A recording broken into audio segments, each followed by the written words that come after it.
All right, welcome. A Push Green YouTube channel.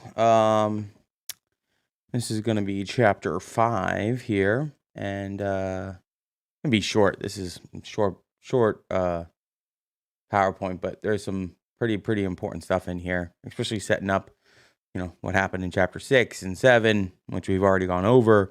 But again, you are gonna need to know this stuff too. So you do, right?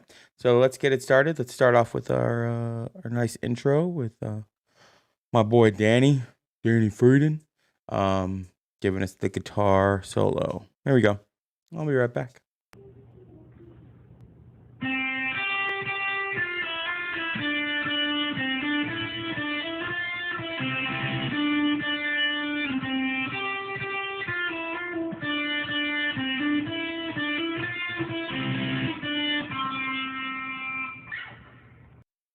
All right, cool. I love that solo. Danny's great. Yeah, so we'll do this. I don't see this lasting more than a half an hour or something like that. But because it's only about 18. I think it's 18 slides. Yeah, 18 slides. Short PowerPoint, but we got this. You guys have coming up your 6 and 7 on next Tuesday, right? So if you are joining, say what's up, and so I know who you are, just to say hi, right? And I'll make me small. I don't need to be that big. There we go. And then we'll pick up. There we go. Colonial society on the eve of revolution, right? Revolution.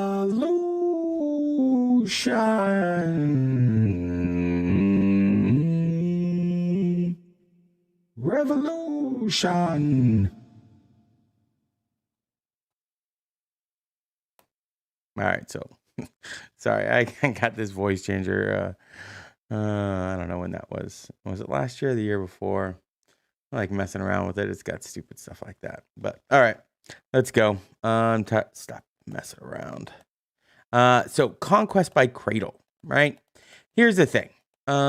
There was a lot of colonies, right, in North America.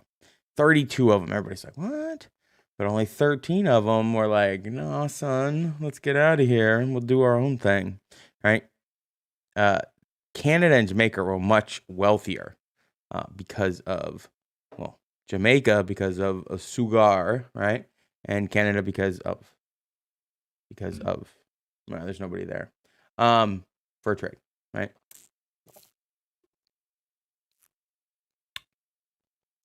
So we begin to catch up with England. So there's a lot of people. They're having a lot of kids. And that's what they're doing. But the most populated, obviously, we've talked about it ad nauseum, Virginia, right? Then you got Massachusetts and Pennsylvania. Oops. And the only real cities, okay, by 1775 are Philadelphia, New York, Boston, and Charleston. Those are really the only cities, like cities, okay? Hey, Mia, how's it going? Did you hear my my trap tune? That's what it's called. Yeah, I'll do it for you because I'm bored. All right, watch this. Let me do this. Hello, Conquest by Cradle. I'm sorry, that's ridiculous, but it's fun too at the same time. They have what's the other one they have here? This is called.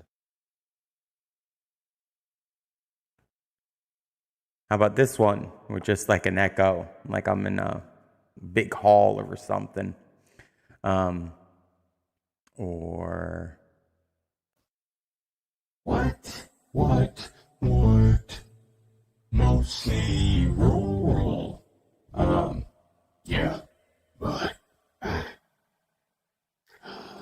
try it.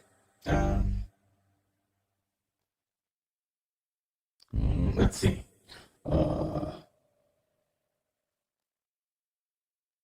So there's a lot of Germans and no loyalty to the British crown, right? And that's going to be nice for during the revolution, right? That's coming up. I don't know what this sounds like. I have to turn it off so I can't hear myself talking like this because it gives me an echo. So I don't know what it sounds like just talking, trying to do a whole lecture like this, but I'm going to stop. I'll stop. That's regular. Oh, it sounds like my voice is sore. Okay. Or how about this one? There's no loyalty to the British crown. We have mostly Lutheran. Remember, Lutheran is just a division of Christianity. This is called helium. That's funny. Actually, last year, one time, I didn't realize it, and there was like a speaker one, and it sounded like one of the APs outside yelling at people, "There's 20 seconds left." I did the entire lesson in that because I didn't realize I left it on, and because I can't hear it through my speakers, it was pretty funny. I left it on the entire time. I'll put it back on. The regular, just clean. There we go. So the Germans, we can't play around too much, but yeah, that stuff's fun. There's not any magic chords. What is this one? What is this one? Hold on. I found another. What? Developed Conestoga wagon. That's, I don't know what you would use that for at all, like in anything. All right, let's keep going. Let's go. People are going to listen to this afterwards and be like, what is going on? So 6% of the population, they have a couple inventions, big ones. Conestoga wagon. When everybody thinks about the West, going west, you think about this wagon, right? They invented it. They developed the iron stove. That's a big deal. But the Germans, they didn't really, get along with the English too much. They kind of stuck to themselves. You can see here on this map, the Germans are the light yellow, not very good working of, especially if you're colorblind, like this is yellow and this is like a highlighter yellow right next to each other. So you can see they're a little bit farther west. That's because they came in late. Oh, is it like autocorrect?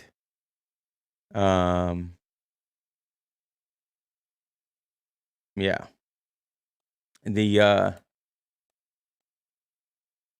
Again, you have a lot of different people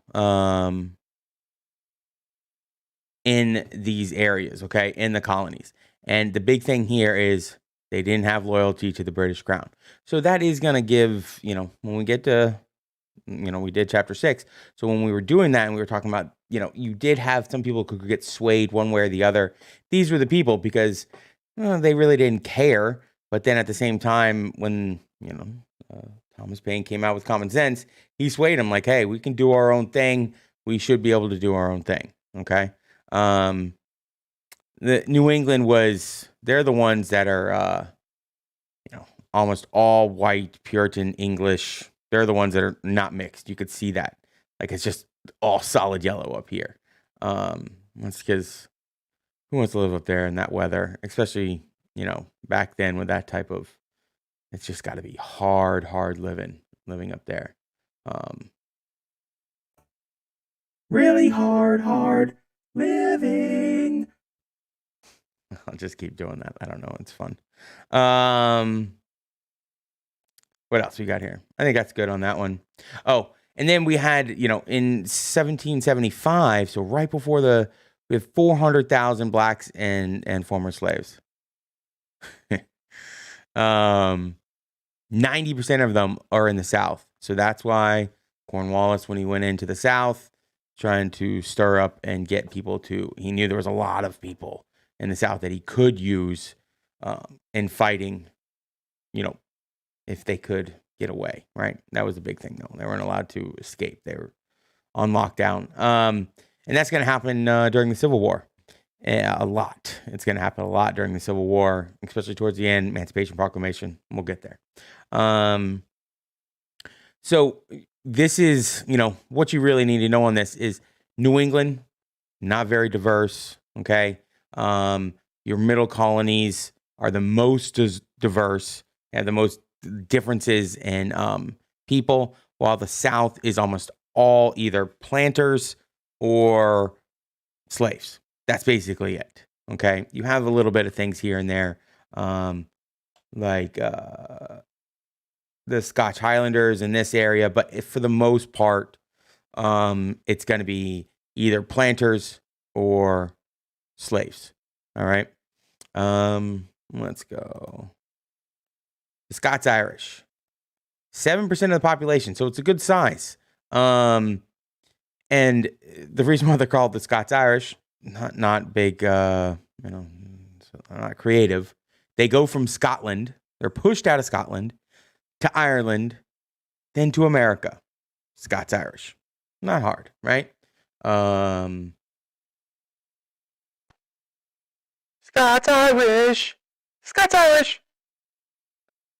I don't even know what that sounded like. It was like Spaceman. That's what that one was called. Spaceman. Spaceman. So Presbyterian, that's what most of all of them are. And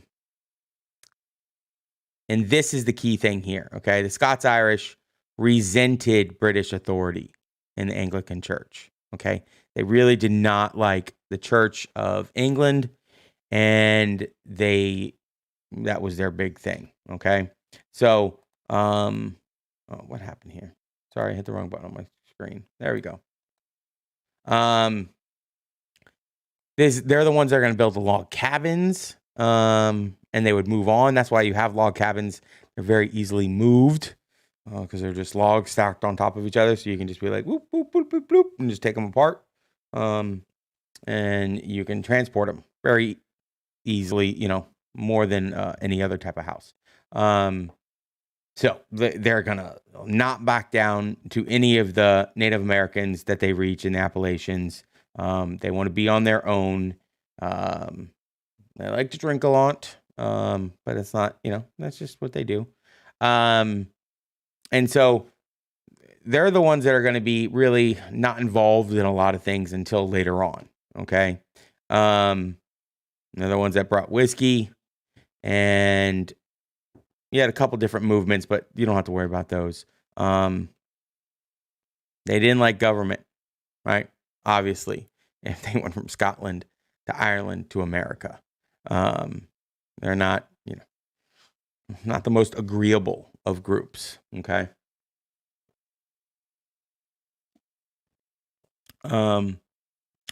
Well, it's a lot easier doing a lecture at night when you don't do 6 during the day. Then we got, let me see what else we got on here. So yeah, that's it. Yeah, we're good on that. But you just need to really know what College Board is going to want to know sometimes is like where these groups are, what colonies they're in. So Pennsylvania, is this one. Is the Scots Irish, sorry, is this one. What does that mean? So this is a key fact though. There's more equality than Europe in the 1700s, but less than it had in the 1600s. So what does that mean?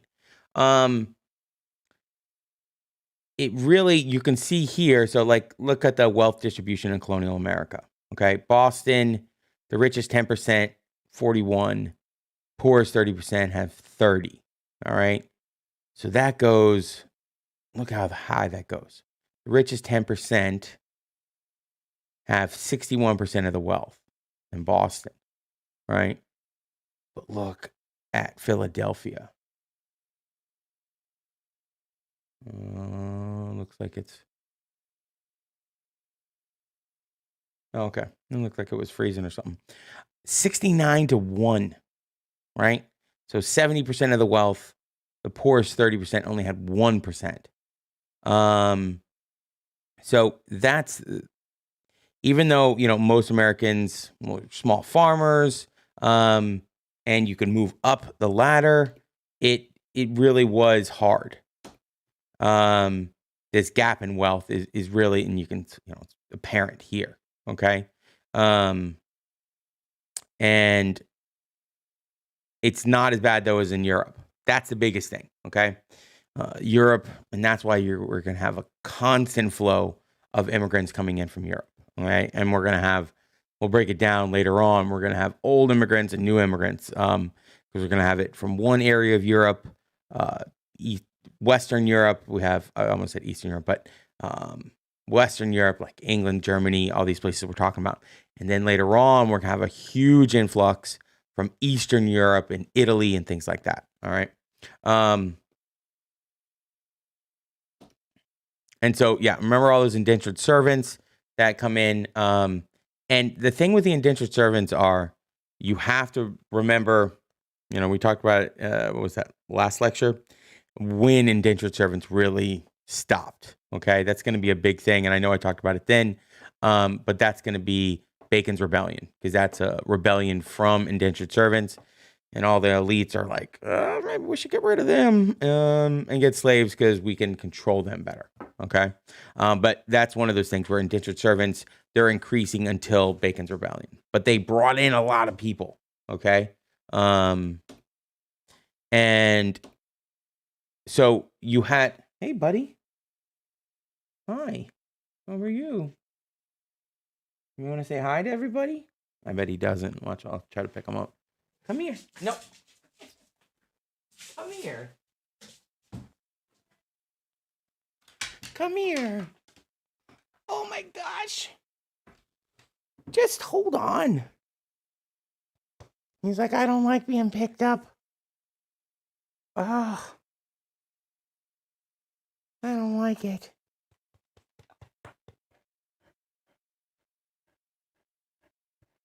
All right. Okay. There you go, buddy. Go. You came up to get petted. That's what happens. So obviously the slaves are going to be the lowest class of them all. And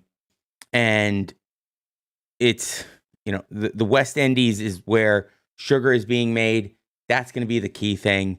And that's where they need the slaves until we get rice and indigo in the Carolinas. That's going to be big. Tobacco is pretty big for slaves, but cotton, that's really going to ramp up demand for slaves. And we'll get there. We haven't gotten there yet. And so, but this loss of land, and this is going to be the key thing, right? Because if we're kind of doing this whole thing backwards. If you think back to, if you're looking at like, oh, people in the States divided through inheritance made it harder to get land. So it's harder to get land. So if I look forward, what happens in chapter 6, that this is gonna have some kind of impact on, right? Oh yeah. No, I'm not restarting my computer now. Get out of here. Maintain security. Get out of here. Stop. I don't want to do this. Restart tonight. Okay. I don't know. I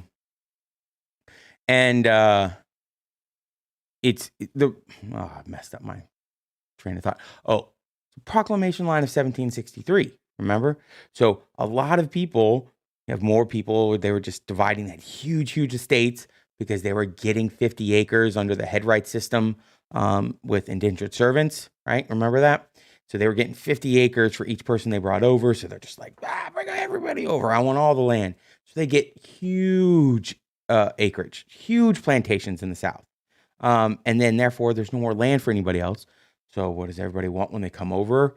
When they immigrate, they want land. So then they start moving farther and farther west, which puts them into confrontation with Native Americans, which makes the British government have to defend them. And then you get George Washington goes in Ohio River Valley, and next thing you know, revolution, we got us America, right?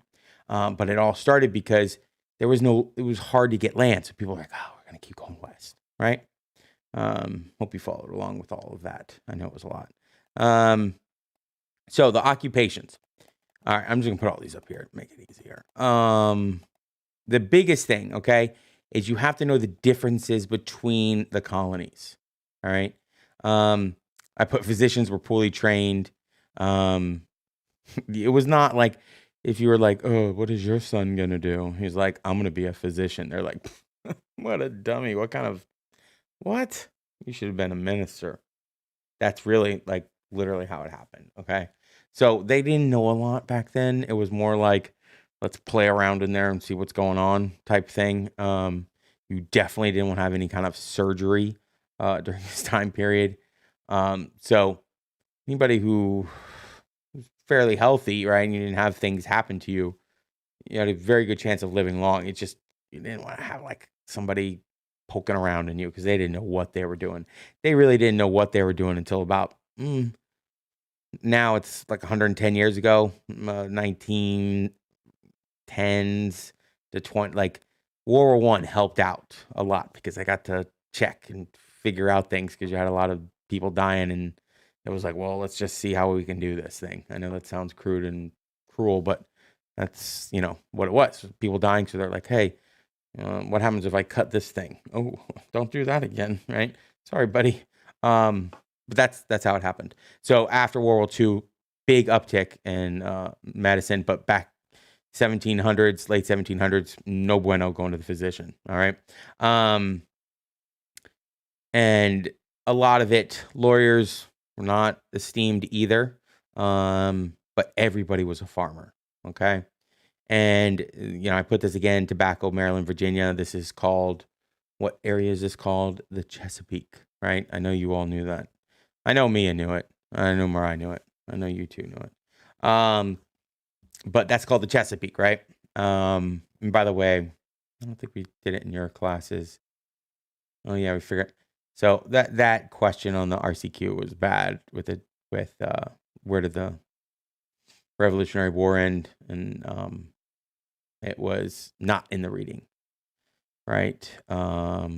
So, but I would have accepted Chesapeake Bay. So that's going to be the answer for that one, not Peninsula. Okay. And then up in New England, where you can't farm that much, bad weather and all, everything is fishing. Remember we talked about that was a big thing with the Treaty of Paris in 1863.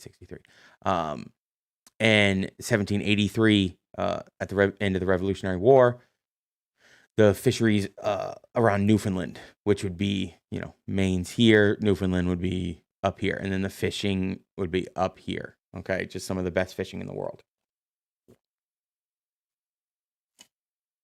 which made shipbuilding the biggest thing going in that area. They had a lot of timber. They needed it for fishing. Natural thing. Okay. Manufacturing. So there was some, but if you can look, okay, there were some iron forges. So that's what this guy's doing. Smithing. He's doing some stuff like that. Secondary to the economy, agriculture is definite everything. Okay. Tar, pitch, rosin, turpentine. These things are all for shipping. Okay. And that's going to be Northeast, Boston, right? That's how they started tarring and feathering people. And they didn't mind that because they're like, hey, we can help. You can help our fleets when they come into town, dropping off all the slaves and all that stuff. All the horrible things that they're doing.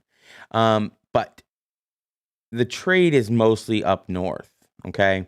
Down south, it's going to be all agriculture. There's going to be some stuff, but there's no manufacturing in the south. There's not going to be manufacturing in the south until, I'm trying to think off the top of my head, 1970s, right? There's no manufacturing in the south now. Not through the Civil War. That's why they lost the war. All the way through, even World War II on manufacturing. Detroit, they're starting to make cars and stuff like that up there. So there's no manufacturing in the south. Just kind of put that in your head. Manufacturing north, never in the south. All right. Molasses Act. Hold on. So the thing about this one is you have really the sugar lobby was, we talked about this before, and this is going to lead into the Sugar Act, right? They're going to really work Parliament into favoring them, right? They are. Let's see what this one sounds like. Let me hear myself. The sugar lobby. It just sounds like an echo, like a weird echo. But I don't know. Okay, here we go. But Britain, here's the thing. And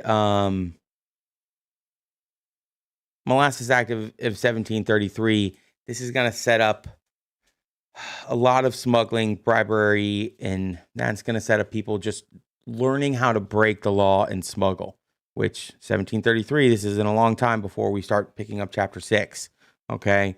And so this is how, like, the John Hancocks at the time, because he's not around just yet, doing his thing, but they're going to start smuggling, okay? And it really, people tried to get around it. But again, Britain's not enforcing law, salutary neglect, okay? Yeah, that's it on that one. So most of the denominations, all right, hold on. You're going to have Anglican, all right? Now, you're not going to have to know, New York, Maryland, Virginia, North Carolina, South Carolina, Georgia, who's Anglican and who's Congregationalist. Remember, these are all Christian, okay? But they are under Christian, right? Because you have Christian, then you have Protestant and Catholic, all right? And then under Protestant, you're going to have these different ones. You can have Anglican, Congregationalist, but it was, most of the people in England or in New England were not Anglican, all right? Because it was it was too loose, right? It was like, oh, you can dance, right? Or you can, you didn't have to like be as strict as it was with the Puritan and the Pilgrims, stuff like that. So, but this one fact here is something that you are going to have to know, okay? Anglican supported the king, which is easy to remember because Anglican is the Church of England, okay? So Anglican, Church of England. And so they're going to support the king, right? There's a Church of England. He's the head of the Church of England. While the Congregationalists, Presbyterians, they're going to be the revolutionaries. They're going to be the John Adams and the John Hancocks and the Sam Adams, okay? So that's the one thing on here that you will have to know. You're not going to have to know all of this, but they are really supporting the king. So they're going to be, not revolutionary, okay? Now, this one, okay. This one, Jonathan Edwards, okay? Yeah, you're not going to need any of this other stuff. Jonathan Edwards, Sinners in the Hands of the Angry God. It sounds a little intense, right? It's called Fire and Brimstone, where he's going to fright you because you're going to go to hell. This is going to be like, you do these things, you're going to hell. It's really in your face style preaching, okay? And it's, it really went against a lot of the things that were going on in the colonies at the time, which was get rich, just make a lot of money, things like that, okay? And that's what it's more for the poor because they could justify what they were doing, okay? But it was a revival that happened throughout the colonies and people started getting more and more religious, all right? And he's one of the leaders of it. Then we get this Great Awakening, okay? And this guy, George Whitefield, this guy's face in this picture, and this is why I like to use this one. Look at his face. He's like, it's not quite the face that was Thomas Paine in that painting, but it's kind of funny. I don't know. Maybe he's a referee. Touchdown. No. He was. You think of him as some of these preachers that are preaching to huge stadiums now. and he went around the country. Even Kanye West did that, right? And he was, he was a good guy. He was preaching good things for people, and people were getting involved in the church more, which was a good thing. And I put here for spontaneous mass movement of Americans. I did read the Kanye West is just going to be Ye. He applied to have his whole name changed to just Ye. I'm like, all right. I mean, that's what he's been going by for a long time, but it's kind of funny. And this is, the American values were changing a little bit. People were getting away from, the pure things that we've already had, the Salem witch trials. It's kind of a backing off of all of it, but they're still going to church, but it's not as strict. And they're kind of saying, that it's really satanic influences and stuff like that. Okay. So, you need to know what the Great Awakening was and who was the leader. George Whitefield. All right. 30s and 40s. Now, the education. Oops, sorry. Go back 1 year. Now, remember the Protestants and the Catholics, two separate things of Christianity, right? And then the Protestants, you had Presbyterian minister, all those things below that. All right. Boys were definitely given the more formal education. Women were, we talked about it in the last chapter, I believe. Yeah, we did. And with women, they, barely any education, learned to read or write enough to teach their kids to learn to read or write. They would be taught how to keep house and clean and sew and do things like that to keep their man and their family happy. I mean, that's really what it is. But again, the school's limited by needs of a farm. So the schools, especially in the South, that's why you guys don't have school in the summer. Or that's why we don't have school in the summer, because they would need them on the farm. That's when they needed them. That's the only reason why we don't have school in the summer. It's kind of crazy. I don't know if you guys realize that. So in the South, there's a lot of tutors because there's all the farms are spread out. There's no cities. We've talked about that. There's no cities in the South, so they're really, really spread out. But this is, I forgot to point that, about Protestants believe you have to read the Bible. The Bible is responsible for a lot of people learning how to read, right? It's very good and very good. Okay. So because you have to read the Bible to be able to study the Bible, to be able to go to church and all this stuff. So you have to learn how to read. So, people learned how to read just to read the Bible. Would be the only reason. Because a lot of their work was manual. They didn't need to learn how to read.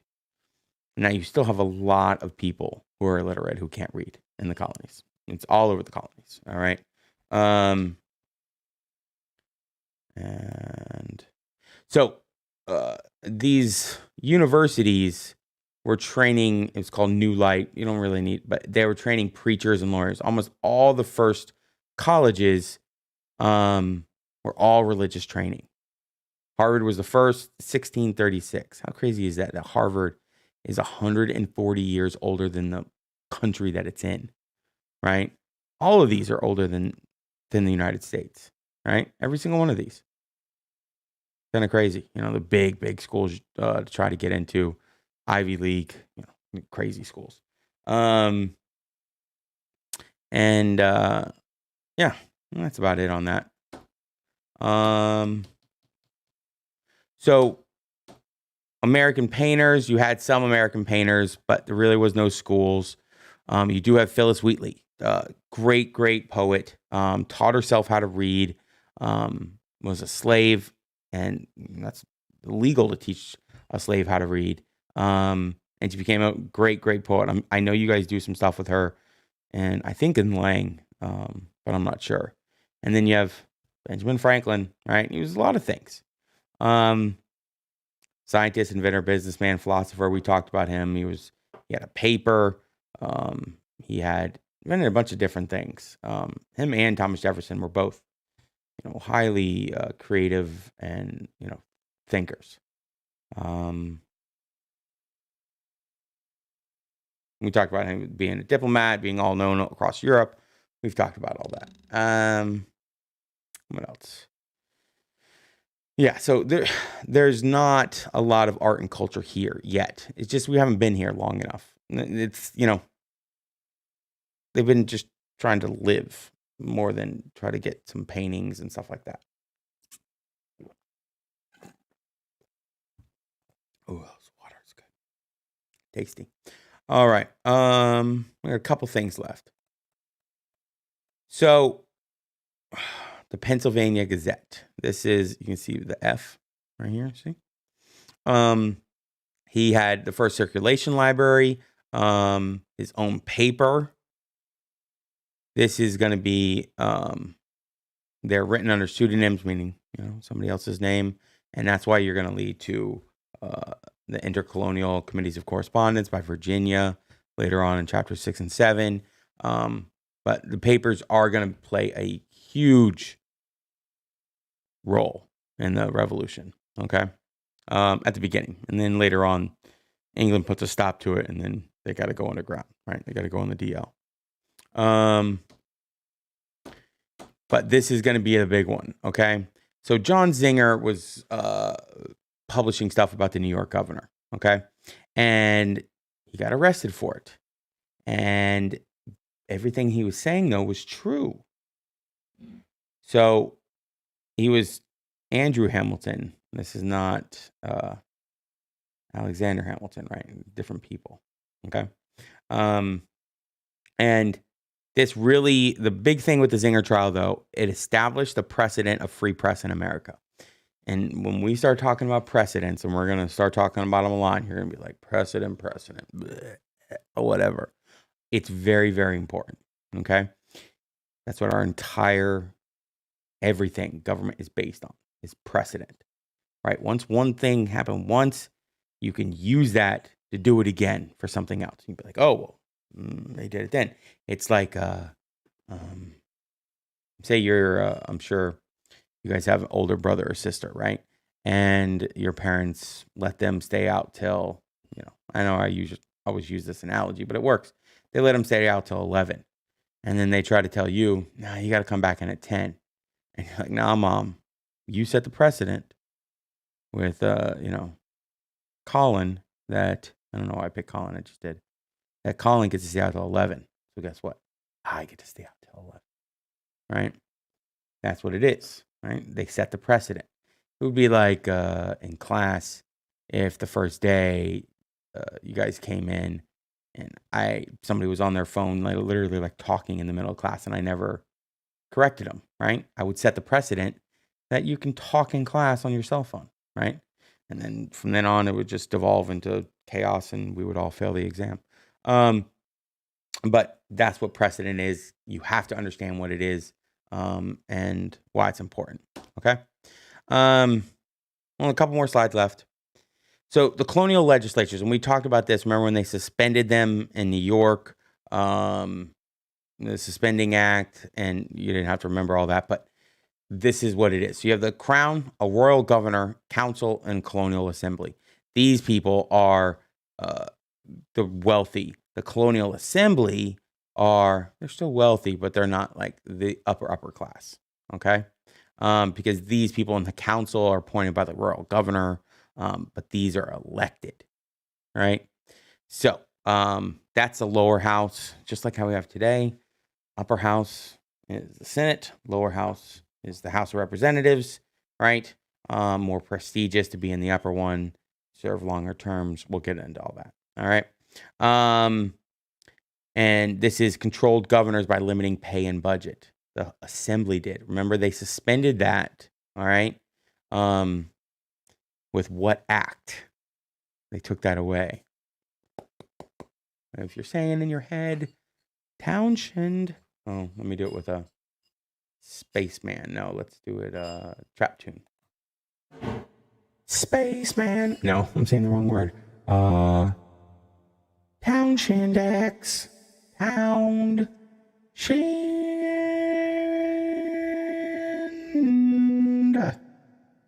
Townshend X. There we go. I'm done performing for the night. So that's what happened. Okay. Last slide.